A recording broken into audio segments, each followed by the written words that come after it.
All right, now it's time for my weekly college basketball top 10 rankings. A lot has changed since last week. 7 of my top 10 last week lost. Some bitter rivals just got knocked off. Some lost on the road in the toughest of environments. But with that, let's talk about it. My number one team this week has changed. It is now the Michigan Wolverines. They have the one loss. They looked great going into Michigan State and winning that rivalry game. There's only one undefeated team left in the country, and that is the Miami of Ohio Redhawks. Not making my top 10 this week, but they are surviving week in and week out. So they might get to the NCAA tournament undefeated, which would be a wild story. Michigan Wolverines, though, they are my number one team this week.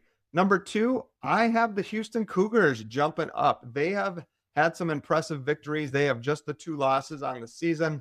They continue to get it done. Again, I've talked about it a lot. Kingston Flemings, Joseph Tugler, the big man in the middle for Houston, playing well. And then Chris Senack, another freshman for Kelvin Sampson's team, is coming on. So Houston, I'm telling you, they look phenomenal, and they are primed and ready to make another deep March run. Number 3 this week, I dropped Arizona from the top spot down to number 3 after they lost at Fog Allen Fieldhouse at Kansas. Epic game, just outstanding. Arizona was not as sharp as they typically are. We'll chalk that up to maybe a couple freshman starters playing in a tough environment, but they just didn't get great shots down the stretch. Kansas's defense was phenomenal. Flory Badunga was awesome. Melvin Council was awesome. They did not have Darren Peterson. The fact that they didn't have DP against that Arizona team and still won is very impressive. I continue to say, if Darren Peterson plays 30 minutes for Kansas, they are going to be a Final Four team.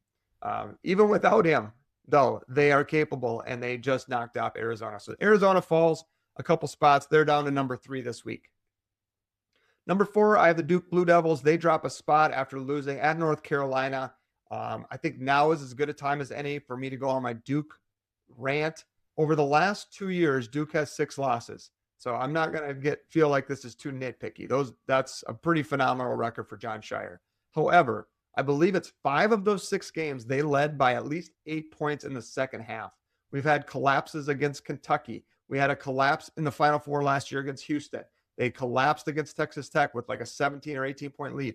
They collapsed with a double-digit lead at Carolina last weekend. John Shire and Duke needs to figure out better execution late in games. I know you had Cooper Flagg, and I know you have Cam Boozer this year, and you want to ISO them. There are other players in those programs capable of making shots in big moments. They need more fluidity. They need more movement. They need more actions to keep the defense honest in those moments. Cam Boozer had a great look at the end of that game to take the lead. He missed it. Carolina comes down, hits the 3. Seth Trimble, huge in that game.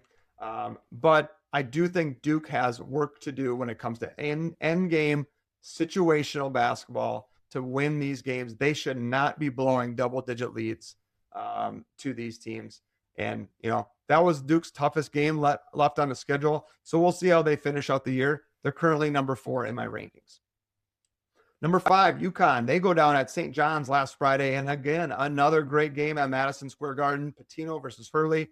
When you play rivalry games like Duke did, like UConn did against St. John's, and you lose on the road, those aren't terrible losses. I still feel good about UConn. I think they're a great team. They were bound to lose a Big East game at some point. This was probably the most likely candidate, but I'm confident that they will rebound and they will be in the mix at the end of the year. Talked about them earlier. Kansas Jayhawks. I am moving them up. I know they have the 5 losses, but they've been on a roll since they beat Iowa State in early January. They haven't lost since January 10th. They've beaten Iowa State, BYU, Texas Tech, and Arizona out of that stretch. Those are 4 of the top 20 to 25 teams in the country. And Kansas is starting to look like Kansas again. Bryson Tiller has been great lately. I talked about Melvin Council. They got White. They got Badunga is a beast down low. Got away with a little bit of a travel in that Arizona game, which is a big basket. But Kansas, I think if they're putting it together, if they're healthy and they have Darren Peterson, they are a top 10 team. Another team moving up because of all of these losses is Purdue. I think Purdue had their stretch. They lost 3 in a row a few weeks back, but I think they're getting back to form. They looked really good for the majority of that game against Nebraska last night. They lost the lead. They kind of fell apart for about 2 minutes, let Nebraska tie it, but they put it together in overtime. That first half looked like the Purdue team we all expected them to be throughout the year. When Cox is making shots, Braden Smith is facilitating incredibly well, and Oscar Clough is contributing. Kaufman Wren had like 19 rebounds last night. They are really good, and that's the team I expected to see. So I put them in the top 10 at number 8. Number 9, I dropped Iowa State. They lose last night to TCU. Probably not a game they should be losing at this point. They are too good. I know TCU's had some good wins this year. Jamie Dixon does a great job, and they are a tough out, no doubt, and that's a road game in the Big 12. But I do think Iowa State is capable. That's why I have them at 9. Not quite sure they're in that top group with the Michigan, Houston, Arizona, Duke, probably UConn, but they are definitely that next tier. They come in at number 9 for me this week. And then number 10, I am bringing back, again, Florida. Florida is playing really good basketball. Florida has lost 2 games in the year 2026. They lost to Missouri on January 3rd, and they lost at Auburn a couple weeks ago. Otherwise, they have been playing really good. They beat league-leading Texas A&M the other night. So they are starting to round back into form again. They lost all their guards from last year's championship team. Took them a while to kind of figure it out. You're starting to see Boogie Flan play a little bit better. Xavier Lee's making shots, kind of being more of who he needs to be for them. And then their front court, again, is just phenomenal. So they are going to win the rebounding battle. They're usually going to win points in the paint. And those are just huge statistics in college basketball. So I got Florida at number 10. Nebraska falls out. They've lost a few in a row here as of late. So, not terrible losses. It's just, when you get home games and you're losing to Illinois and you lose to Purdue, maybe those are teams that you're just not quite there yet. It seems to me that people have kind of figured out Nebraska's defense a little bit. They do a great job of rotating, but I think there's some gaps that people are identifying with cuts to the middle of the paint, getting to the nail. And so Nebraska struggled a little bit with some of these better teams the last few weeks. The other team that fell out was Illinois. Now, Illinois is mostly an injury issue. They're without Kylan Boswell.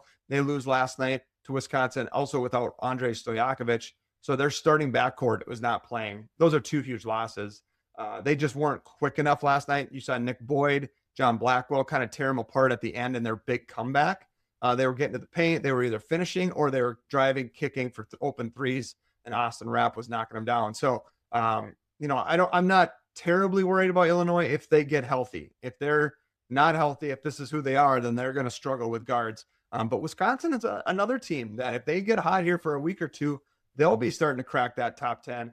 Not a surprise. Greg Gard always gets his team. And I said at the beginning of the year, Wisconsin's backcourt was going to be as good as anybody in the Big Ten, maybe the country. And you're seeing it now with Nick Boyd, John Blackwell, just taking control when they need to. Look out for the Badgers. That was a long ramble. Those are top 10 plus a few other teams we wanted to talk about, but that's for the week, February 11th, 2026.